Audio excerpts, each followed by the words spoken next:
Nyakwana magajwang' kamoro moro ma intiere arwaki e chenro mar nonro mag weche tuke odiochieng' ma kawuono, odiochieng' ma wakelo ni weche mag tuke kowuok e konde mopogore opogore. En odira ma bende obedo gi weche mag tuke mathoth ka odiochieng'ni ma kawuono arwaki e chenro ni machiegni Hello Cleophas Oluoch ma pod ni e yueyo moro matin kabisa.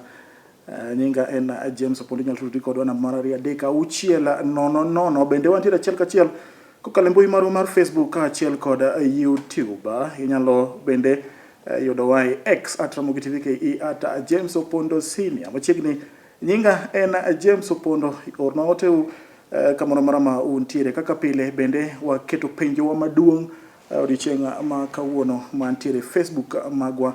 Wabro bedo kwa somo oteu ma uoronwa odiochieng'ni ma kawuono. Pile ka pile wabedo ga kwa timoga weche mag adhula ahinya, to kawuono wadwa ni walokie tanga matin. Ng'eyo ni ka wachuchi mag tanga to jaoyo mag atwenga winja yorno makare. Wadwa ni walokie yamo matin kendo wang'i weche ma otudre kod tuke mag ng'wech ka bende jo Kenya osebedo ka bedo gi tuke makare.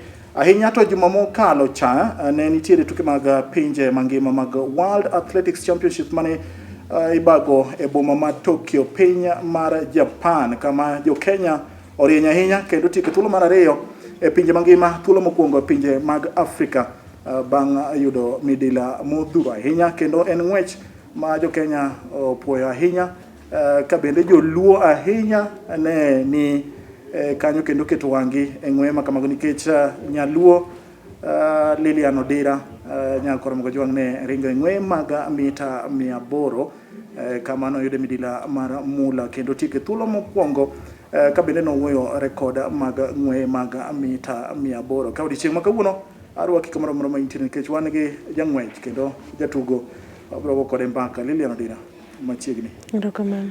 Inyalo chakonwa miwa nonro mari nikech joluo osebedo ka wacho mathoth sani gilari e lara. Mana giwacho ni mano nya Uyoma, mano nya Rarieda, mano nya Kisumo. Inyalo nyisowa nyingi to gi kama iaye. Nyinga iluonga ni Lilian Odira. Awa e gwenge ma Migori. Awa Suna West. Wasweta tu. E village miluongo ni Ndonyo. Okay. Ng'we mag mita 800 inyalo miyowa kama ni chake somo kanye to ng'we mag mita 800 gi ema ni chako go koso ni loko gi diere. Mokwongo dogo ne Nyasaye erokamano kuom odiochieng' ma kawuono. Gima daher wacho ni en ni ng'we gi nokachako gi 800 meters. Nachako ng'wech gi e primary school, but primary school naringa to ne pok ang'eyo my main event. Koro natimo just events mamoko go maybe 5,000, 3,000, 15. Kana chope high school ema nachako timo koro 800 but na combine go gi 1500. Koro natimo 800 mochopo gik abeto Africa champion, East African champion, that is 2016. Kasto nabet be national champion once. Koro kanye mana chako godo ka 800 meters serious machako koro train for the 800 yeah. Somo kanye sombi chakre gi school mane primary, secondary? Nachako school gi school milongo ni Ndonyo primary but dala, and then adhi academy moro milongo ni Bondo complex, kasto atieko KCP na Bondo Nyironge primary school. And then adhi secondary school achako gi Sagero mixed secondary school. Then nadhi Kisii koro nikech koro na talanta na chako grow, koro na move to Kisii mondo at least an badhi a train gi jo kocha mondo I better my performance. Koro natimo form 4 in a school called Keberesi secondary school yeah. Kan wadongo ga thoth ji ne wacho ga ne jong'wech ne wuok Kisii. Iparo ni gine mano ywayi mondo mi idhi somo e gwenge ma Kisii? Okay, na adhi Kisii nikech king'iyo Kisii, compare Kisii gi Luo Nyanza. Kisii is an high altitude area, koro e gimomiyo nadhi Kisii, and then Kisii nitiere so many camps mag athletics. Koro nadhi kucha nikech training gi somo bende, koro na combine training gi masomo. Yeah. Kinde ka kinde iwachoga ni jo Nyanza ok nyal ringo, wan ong'eyo mana gi tuke mag adhula. Kendo ka nwadongo, kinyiso mama ni mama adwa ni mondo adhi aringi, to penji ni mani dwa dhi godo kanye. Kiwacho ni wach mani adwa ni adhi atugi tuke mag adhula konyalo yieni. Iparo nade ma en gima onego bed ni lokre kit kata pach jonyuolwa mondo mi wami nyithindo thuolo mag nyiso mich margi kata tuke mopogore opogore kopogore gi tuke mag adhula? Gima daher nyiso jonyuol en ni pok ng'ato Nyasaye mong'eyo, koro ok deny ng'ato timo talent ne ni ng'wech biro teri kanye, football biro teri kanye, kata any other sports biro teri kanye. Ok ding'e gima Nyasaye nopangone. Koro an gima daher nyiso jonyuol ni gi free out the kids man gi talents and express their talents outside there, because you never know gima Nyasaye opangone ng'ato ka ng'ato.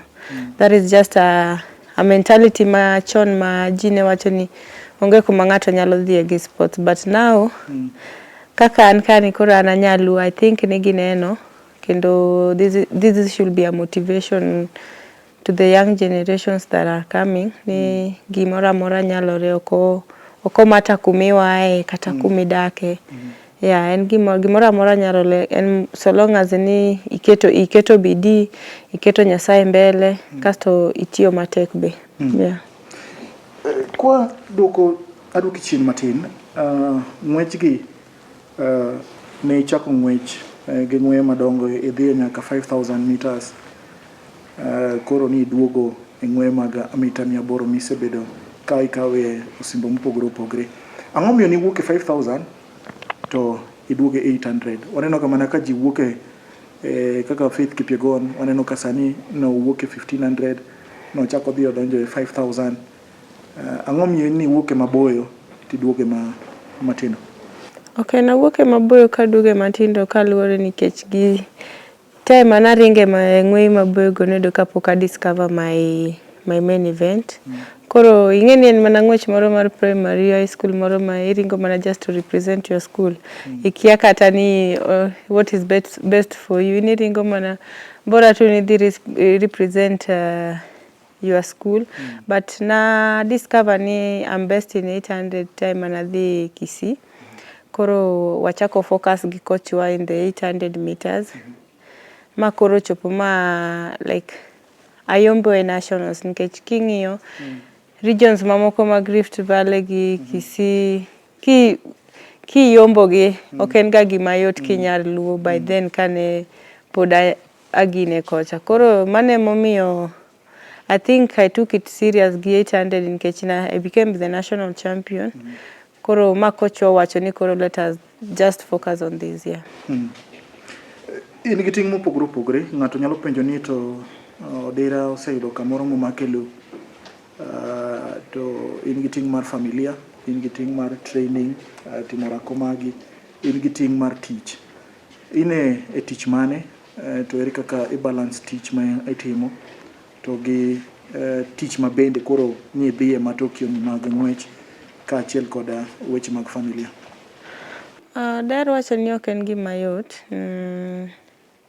En ni nyaka koro you accept it, kata you have to get an understanding family manyalo elewa tich mitimo, nikech samoro koro chopo ma koro nyisogi ni an be koro adhi manyo, and they'll have to understand, because samoro inyalo dhi kata oko kaka Tokyo we took, I think chakre nwa chak preparation for Tokyo, we've been in the camp for the last 1 month, then we went to Tokyo for almost 2 weeks. Koro I donate duration of that time te ionge gi familia ni, ionge gi nyithindi machiegni, ionge gi jonyuol ni machiegni, but I think kido nyaka koro giyie kendo gi take it positively, and you also take it positively, nikech this is just en tich kama tich ma kawaida ya. And then okay, I work with Kenya Prisons and nondika Kenya Prisons 2017.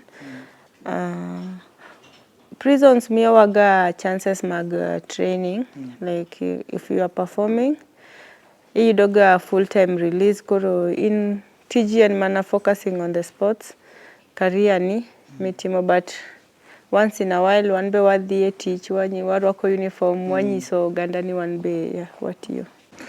Gima mora en ni isebedo nyoa ichiwo twak mari kanyumola e airport ma Jomo Kenyatta. Kiwacho ni koro en thuolo makende mondo mi jonyuol omi nyithindo thuolo mar mondo mi nyis kit tuke magi.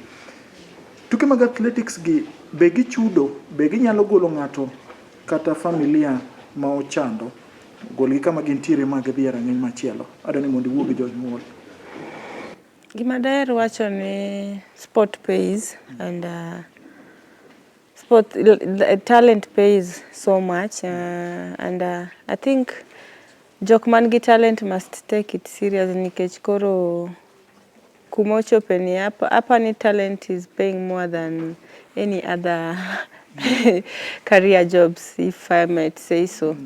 Nikech kakoro ineno kakoro anaringo less than 2 minutes, but in that less than 2 minutes you get something that is so big. Koro an gima daher nyiso oganda joluo kata Kenya mzima ni talent pays and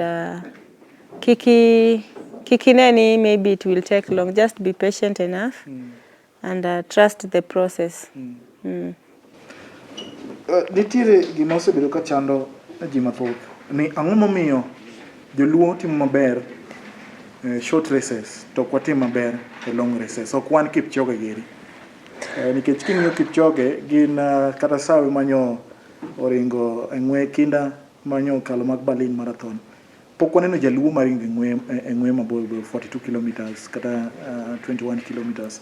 Wan mana short gi.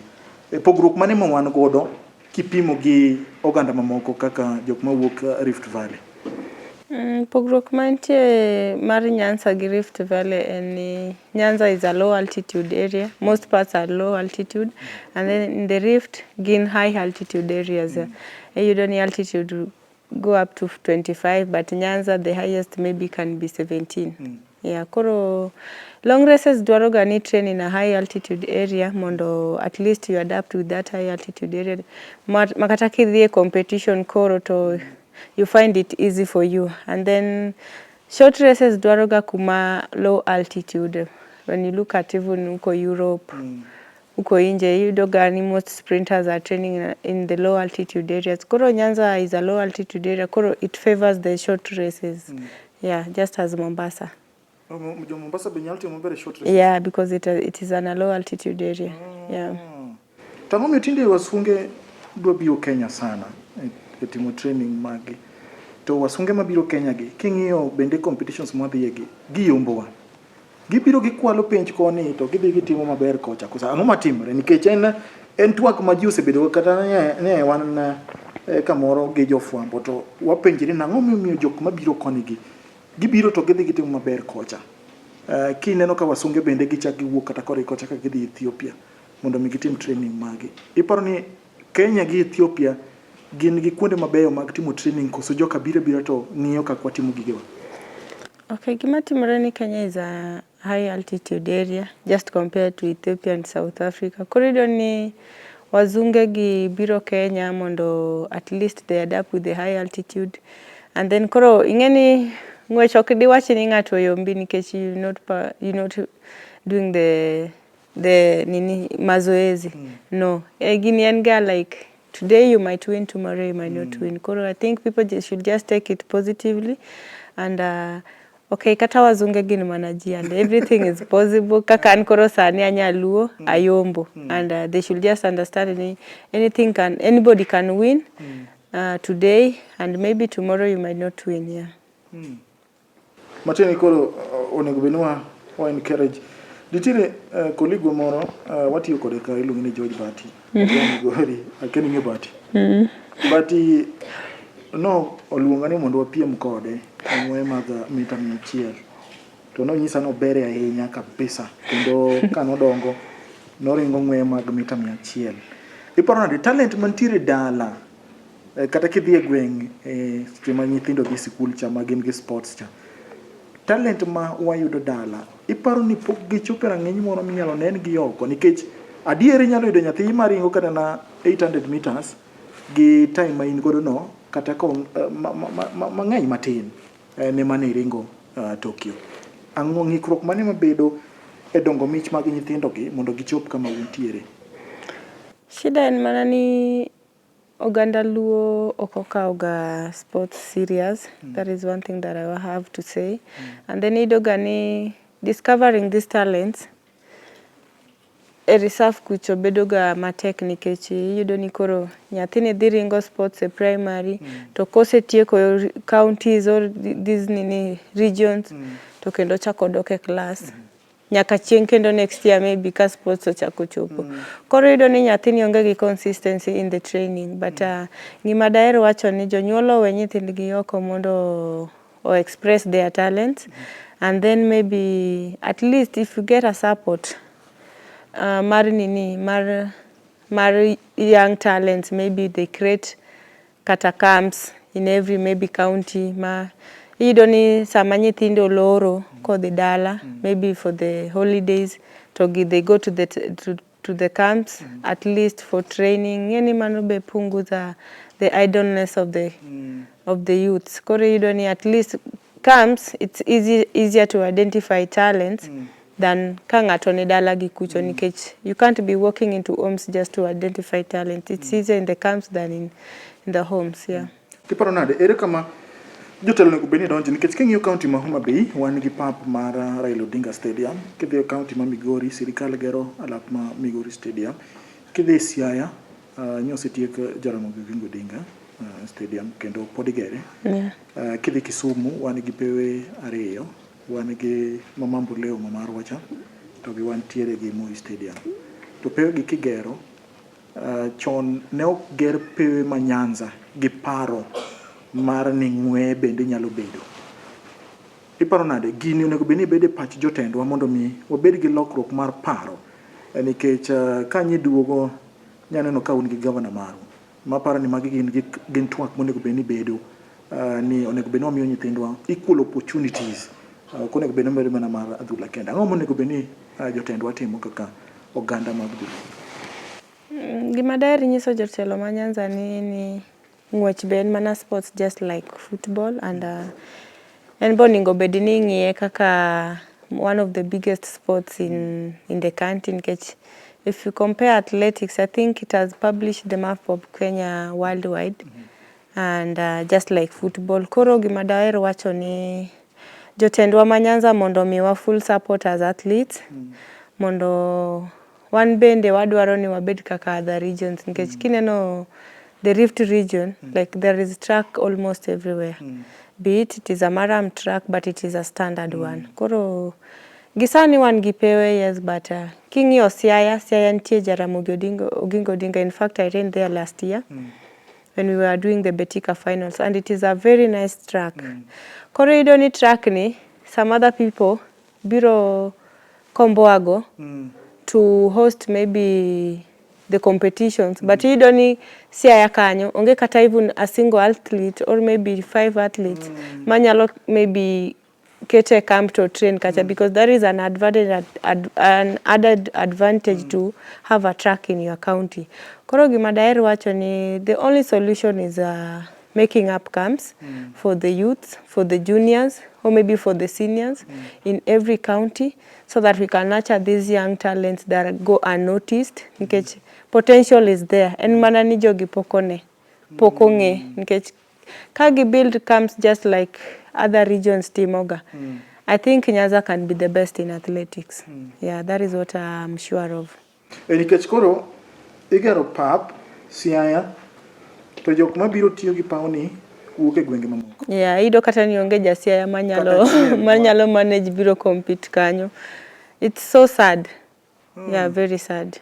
Aparo ni en gima onego bed ni wang'iyo kaka jotelo, nikech pile ka pile wacho ni kimiyo nyathi thuolo mar timo gimoro kiki inyise but inyalo miye opportunity no mondo tim gimoneno gi ngimane kata ko bede weche mag tuke obede weche mag miel obede tuke moro amora nikech wanyalo paro ka team mar Harambee Stars tuke mag CHAN ne waneno ka jotugo imiyo mana million ma ne watimo sigana moro mar Austin Odhiambo ka oro pesa ne baba gi dala gi mama gi gonero kamano ahinya kuom oro ne pesa.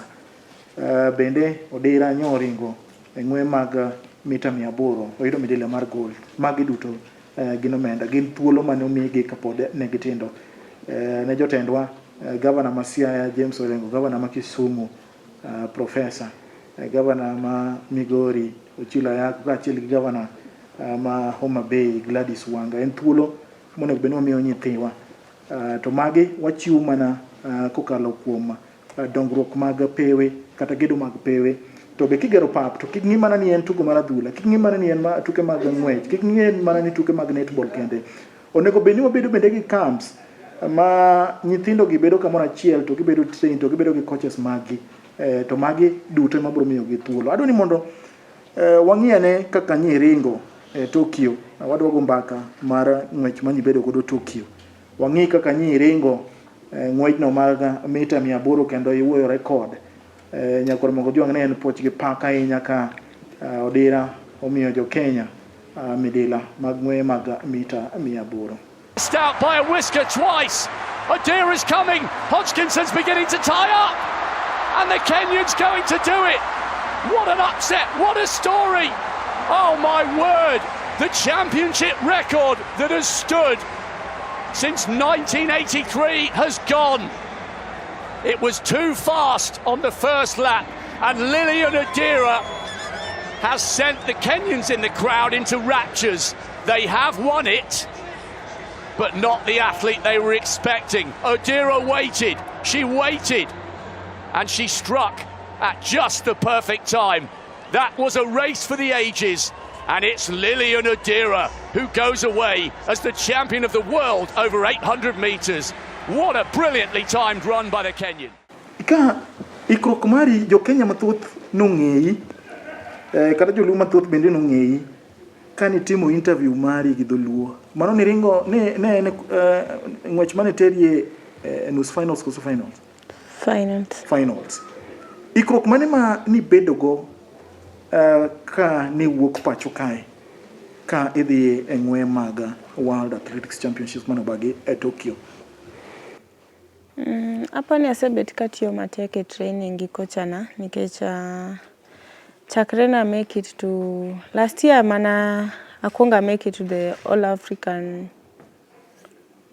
Senior Games and mano dhi Ghana to natieko number 4 e finals and then aduogo adhi Africa Championship Cameroon nabet number 2. I brought silver.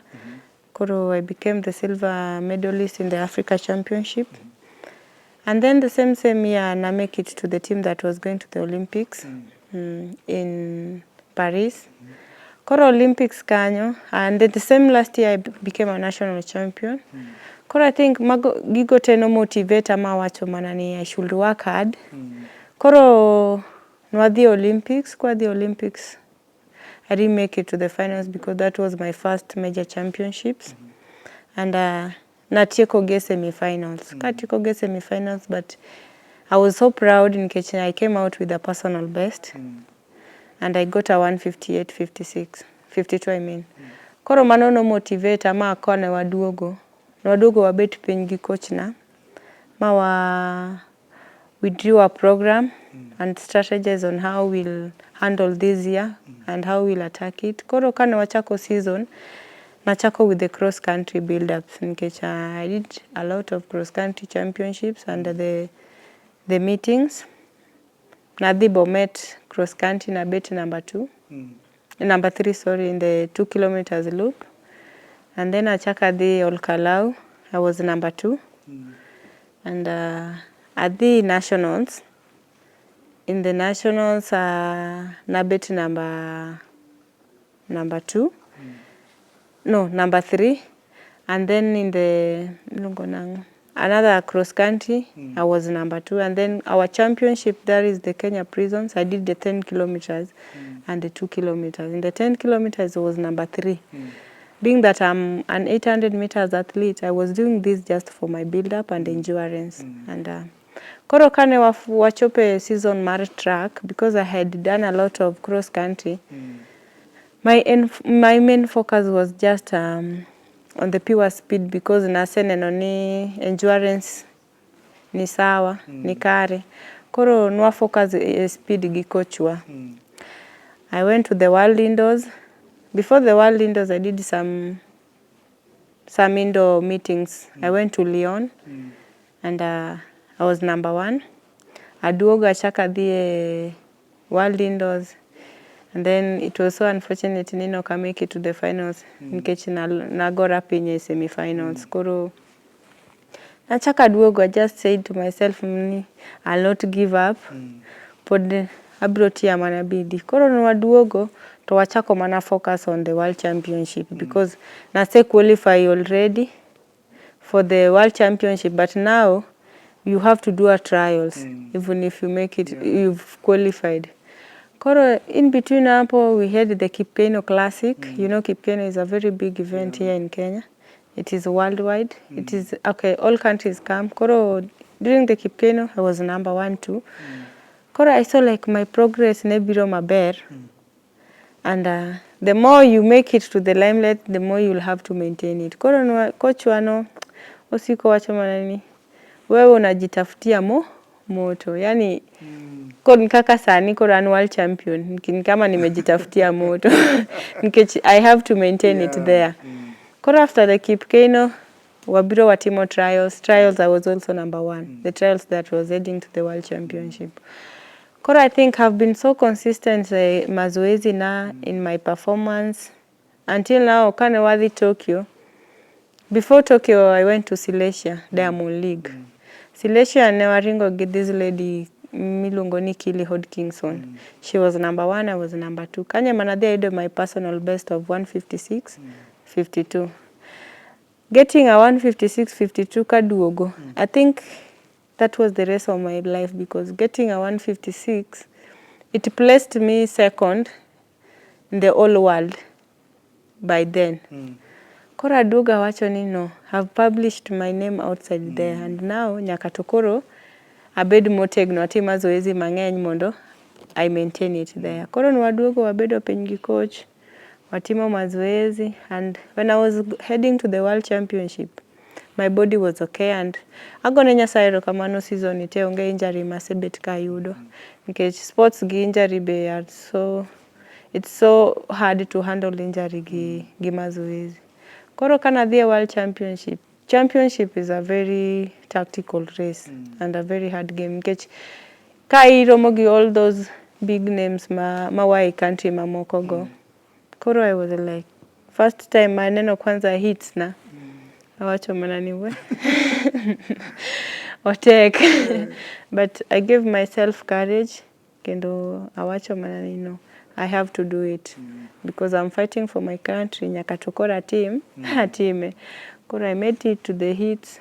From the heats at the semi-finals. Semi-finals now Benepod Tech. Koro going to the semis, I ran a 156. And 156 in the semis is so fast. Because it was full of fast names. Koro going to the finals. Finals netek mugik koro nikech all the big names nitie kanya. Mora was the world champion. Kili is the Olympic champion.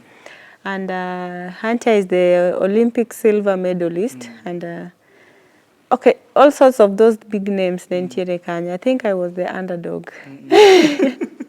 Just an Africa silver medalist. Koro nawacho let me take this advantage. Mondo. Okay, my main aim going to the World Championship was just to make it to the finals. That is the most important thing that I wanted. Koro nawacho manani, let me take advantage as HOP finals, and all these big names are here. We take that advantage mondo another PB. And then kwa dhieng'wech. when we were running the first 400, now I felt like it was so fast because no, I crossed the first 400 give 55. And I think now actually let me be patient enough. Let me hold it back there. At least I preserve some energy for the final kick. And Mary Ngeyo, she's a 400 meters athlete, and she's very fast. So and yeah, attack cross na 55, she can still survive. But no plan with like Kenya team, more actually no, we can't lose it, all of us. No, actually no.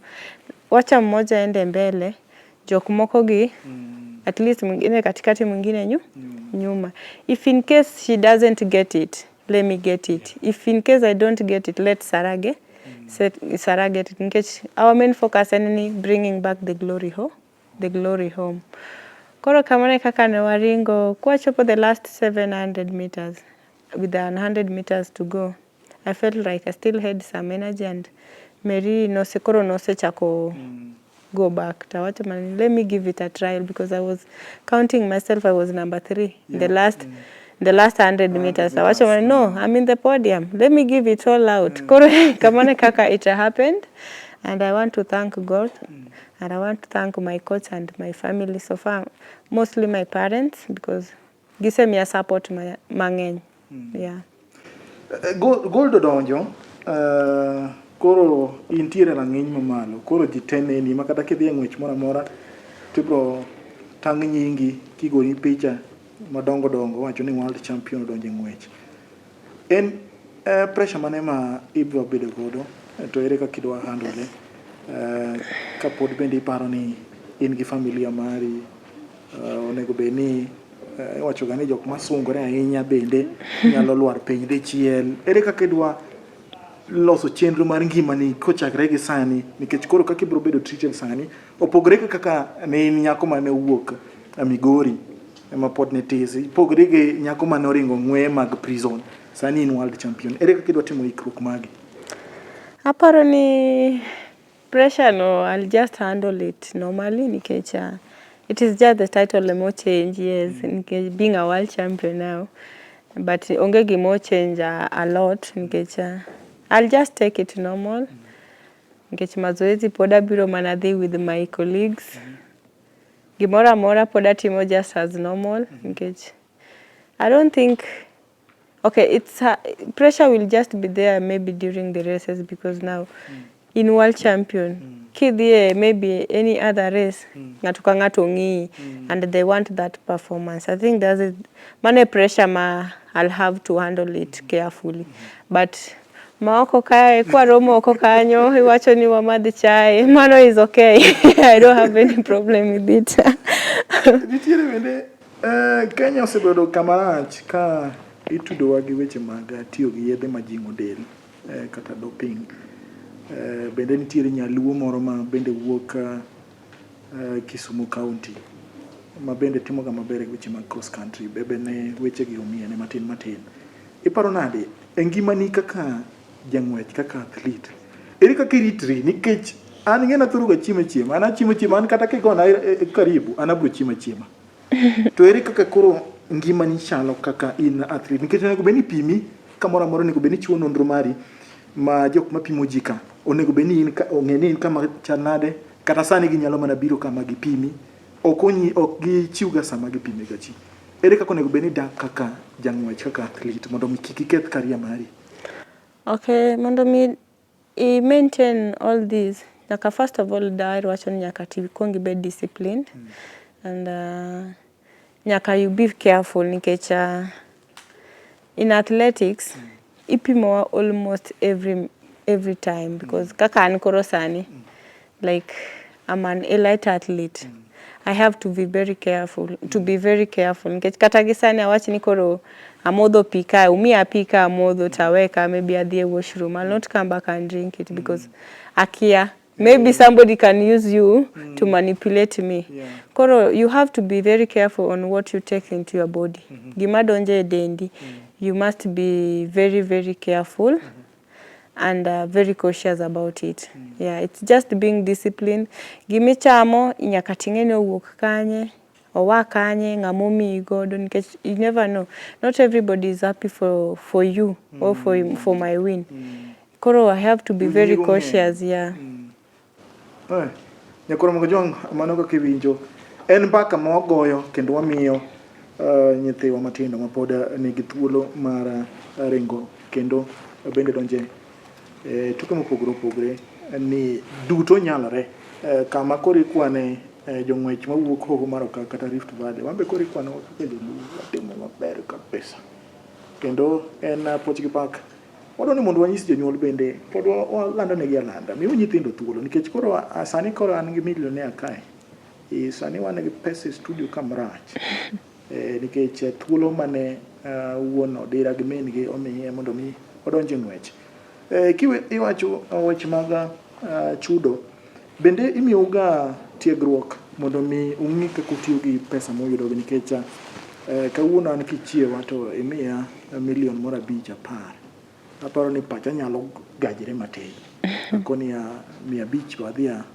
amadhigo gimoro 500 adhigo diani ki isileki ni to ong'injre orumo ere kaka utimo tiegruok maru to bende riwruok mar Athletics Kenya mochung' ne weche mag ng'wech pacho ka timo training kata miyo upuonjruok kaka onego bed ni utiyo gi omenda magu sani onego bed ni koro jatend piny William Ruto nochiwo singo ni jang'wech ka jang'wech motimo maber moyudo gold, silver gi bronze onego bed ni ichulogi e kidienje mopogore opogore tiegruok maru chalo ganade? Okay, daher wacho ni Athletics Kenya has been so supportive kuom jong'wech nikech undergo ga financial education sessions and programs nikech sometimes iyudo kata ka banks gibiro to they offer a session for the financial education programs. Koro I think most athletes undergo those sessions and I don't think ido jang'wech ma tiyo gi pesa marach tek sana nikech manye be tek. Koro akaipar ni ng'ato nyalo go all through those sweats then you misuse your money. Yeah.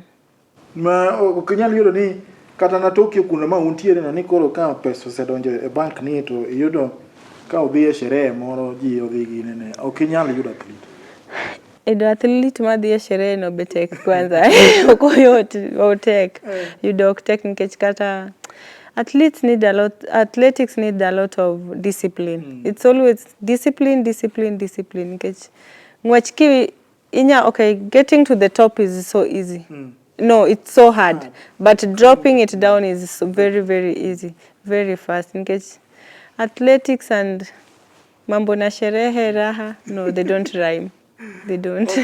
No, kudonji.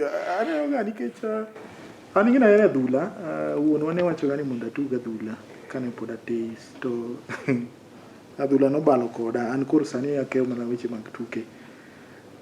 Iyudo ka jobol gin gi thuolo mar timo sherehe nikech kata kineno jotugo matugo e clubs madongo e pinje maoko gin mana sherehe. Pim mitimo ne jotugo matugo adhula gi pim ma itimo ne jotugo matugo manie ng'wech gipogre. Okay, ingeni adhula en teamwork. Iyudo ni 11 players are playing. To ng'wech it is you individually nikech football ingeni kata koka tugo kawuono nitie ng'ama dhi tugo. Nitie ng'ama dhi keti ng'ama nyalo bedo substituted but me ka mess up ng'ama dhi bedo substituted nobody. Koro I think it differs because ni the kind of sports that we handling. One watimo sports individually but again gitimo and then maybe football nyalo yudo ni kata kipimogi to ok pim ng'ata. Maybe they pick few individuals. Yeah. Okay. Aya, gold osedonjo. Bende senyisowa ni okidwa weye gi kae. Chenro mage ma in godo. Kata higa manyien kata kapok ochopo higa manyien nitiere ng'we ma iketo ma onego bed ni dhiye to ikruok mari chal nade sani idhi yweyo koso donjo mane tich be nyaka tim in gi tich ariyo in gi tich mar bedo bila mar jela to bende in gi tich mar ng'wech to magi duto riwre nikech kitimo maber e pap to iting'o nying obila malo. Ikruok mane midwa keto to ng'we mag ma in godo mbele. Okay, gisani apani ng'wech madongo mogik en mar Prison Championship ma watimo next week on Saturday. And then bang' man wabiro dhi a short break of an off season. Then kech nyaka to bing'eni nyaka to yue. Kech kidhi adhiya all through the year okoyot. Nyaka you have some break. Ikwongi kendo idhi collect the energy makiduogo back for the preparations. You okay, say have time with your family. Koro at least you fully focused. Koro after the prison championship, abiro dhi yueyo matin. Kasto koka duogo, now we focus on next year. Next year we're having the ultimate championship and have got the wild card. Koro okoyot, nikech I'll have to defend my title. Yeah. Okoyot. Nyakoro mogo joang okoyot, nikech gimoro amora kitimo nyaka iketi kinda, nyaka iketi luor. Nikech discipline nyaka bedie rang'iny mamalo. Kenya osebedo ka kedo gi weche mag yedhe majingo del ka sirikal bende oseketo omenda modhuro konyo jong'wech ka bende coaches ma bende yudo ka jimbo weche mag tiyo gi yedhe ma mero ji bende yudo kum kowuok pacho kae. En okang' ma sirikal goyo mondo mi oket Kenya rang'iny makare. Ok onego bed ni kinde ka kinde wantiere news ni wacho ni ja Kenya machal kama otiyo gi yath majingo del kendo en gino ma ketho nying Kenya. To bende jang'wech en jalno ma nigi ngima matek ahinya nikech jonyiego bende ng'eny, jok malawore kodgi bende ng'eny. Ibro wacho ni nyathi ng'ane cha koro wan olowa gang'o, olo nyathina gang'o. Ibro mana yudo ni okawo gimoro marach kata kwiri mo okum oketo ni chiemo. Koro en ngima matek. Kata kamano bende nyaka ilamie Nyasaye. Donge? Ena alam en kinda ka bende nyaka wajiwre kaka Uganda luo ka jotendwa bende kamoro moro ma untiere en mana kwayo wani mondo me ubed bende ku uchiwo okenge makare kata dongruok makare mondo mi jong'wech jotugo moro moro oyud thuolo mar nyiso kit mich mag tuke mag golf. Be aneno ka dhi maber Nyanza ahinya. Magi duto gin gigo ma anyalo keto familia kata nyalo keto gweng' kamoro ma ber ahinya. Ka sani gweng'u sani ji mori ahinya. Idhi dala kano? Dala pani abiro dhi bang' kasetieko wach mag tich gi wach mag sports ma pod adongo dogi, then I plan mondo adhi. Ne un gi twak gi gavana. Neno ka ni urwaki ahinya. Gin okenge ma kata gin weche mage ma onego bed ni kata nuwacho kode monego bed ni timre kata na county ma Migori kaachiel gi mako bende lwet nyithindo ma pod tindo. Gima daher nyiso gavana ni wadwaro support mar county ma Migori nikech gisani koro kaka annual champion, I think I say inspire a lot of the young generations ma koro biro nikech gineno ni gini nyalore. Koro an gima daher wacho ni at least giketnwa camps for the youth. Maybe as a county we'll need it, maybe in at least 3 to 4 camps in our county will not be bad. Mondo at least mondo wanbe wane ngeni kata ka camp nitie, at least we even look for sponsors. They come visit the camps, at least they give out some donations, and that will be so helpful for growing a talent that is young. Koro, I think the camps will be of more support and getting enough tracks in our county. Nikech kata gisani koro maybe kadhi dala. Yeah, to ngeni an kaka athlete, okonigo bednyare nindo even one day without going for the training. Koro at least it's good if we get a good track mondo wanacha these young generations because they're the face of the Kenya maybe in future. One be kwa biro wawe ng'wech ni at least wawacho ni nitie jok man wakonyo kata nitie jok man waweyo. Yeah. Ng'ato nyalo penjo ni to adhula nyalo bedo mayot nikech abro nyieo ne nyathina wuoche achiel opira bro dhi yudo kama otuge. Anyieo ne kata uniform kata odhi gi nanga moro ma oyieyo godo dala odhi otugi. Athletics en tugo ma chalo nade? En expensive kose en tugo ma ng'ata nyalo donje? Athletics ng'ata nyalo donje, though it's expensive nikech first of all kwanza getting the training facilities can the tech nikech athletics you have to combine track, the long runs, gym, nini. For example, kata training shoes like this one. This one, the cheapest you can get it is 30 to 40,000. Yeah. Which is 30,000? 30 to 40,000. Hey. Koro, you know, it's expensive, but and that's why I'm saying building a camp will attract those sponsors, and maybe they get that support. In case kiwacho ne janyuol dwa support nyathini from A to Z, okobibet mayot. But at least if we get a support from some other brands, it will be so helpful. Yeah. Ka bende en mana ka watieko penjo thoth jo Kenya penjo jo nagi penjo ka watieko en ni ere kaka onego bedni wakawe kaka oganda joluo kama koro iseketwano mondo mi koro wan bende wang'eni ere kaka wanyalo miyo nyithindo mamoko bende thuolo mondo mi onyisa mich margi isewuoye wach mar ne jonyuol mi nyithindo thuolo sirikal mag counties magwa oti kanyakla gi athletes kaka un koro nikech koro nyalo kata bedo ambassador mar county wach kara ni county ma Migori onego bedni bende wang'iyo ni to tiegruok mag nyithiwa gi piny kucho inyalo tim gi nang'o magi duto bende nigi ngimani in iwuon kaka jang'wech kaka onego bedni ritri familia mari bende in kodo kacha jonyuolni bende ng'i dala gigi duto ere kaka inyalo keto gi kanyakla mondo ibed gi ikruok makare ahinya to e kinde ma koro iwuok ni koro anadhi e pinje maoko dhi ng'wech. Aparo ni gima daher wacho ni gima akwonga gone ga Nyasaye erokamano ni nayudo understanding parents. Jonyuolna osemiya that support chakre na chak career na ni katin nyaka sama koro achope sani. Gikuminena ni an kata babu sani pod oro na pesa. Nikech I'm the last born in our home.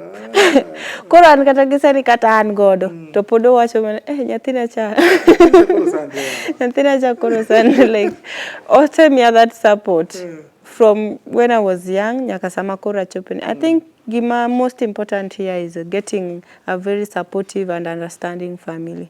Because samoro nyalo yudo ni maybe adhi e ng'weje gi 2 to 3 to 4 months, 5 months, I've not even gone home. You know. But gibiro elewa nikech ging'eyo tich matiyo nikech ka yudo chance be I'll always run home. Sani ng'eni Migori wan gi paw ndege. Dakika 30 asechopo dala. Iwinjo koro I think getting a supportive parents, supportive institution, like I've always have people around me who are very supportive and yeah, they'll always advise me where possible. Wach mari mogik ne joluo nikech koro ketwa kama pok ne wabedie pojge pak nikech koro sani an kamoro mawuothe abro wacho ni ya bunge odera dier mera wach ni mogik. Wachna mogik madanyiso na gini wawuoguru oko ngama feel ni nigi talent just show it out and ok dinge kuma Nyasaye no pangoni. Nyasaye nigi mpango mar ng'ata ng'ata. Samoro nyalo wacho ni ing'ang'ana gi books gi kiang'o to maybe kata Nyasaye ok opangoni kono to talent michayo ni ema samoro biro goli oko chieng' moro. Koro gima daher nyiso gini wabed kamoro achiel, wabed kanyakla, wa support our own. Nikech ineno the other counties and other regions, they're supporting their own. To wanti ido ni samoro kata kaka an kamae. Ido kata ni, yani, they take it lightly, but ineno kaka the likes of Faith Kipyegon, the likes of Beatrice, they get a lot of support from their regions. Nikech those people love sports. Koro gima daher nyiso na gini, let's take sports positively. Isikue tu football. Let's support all sports.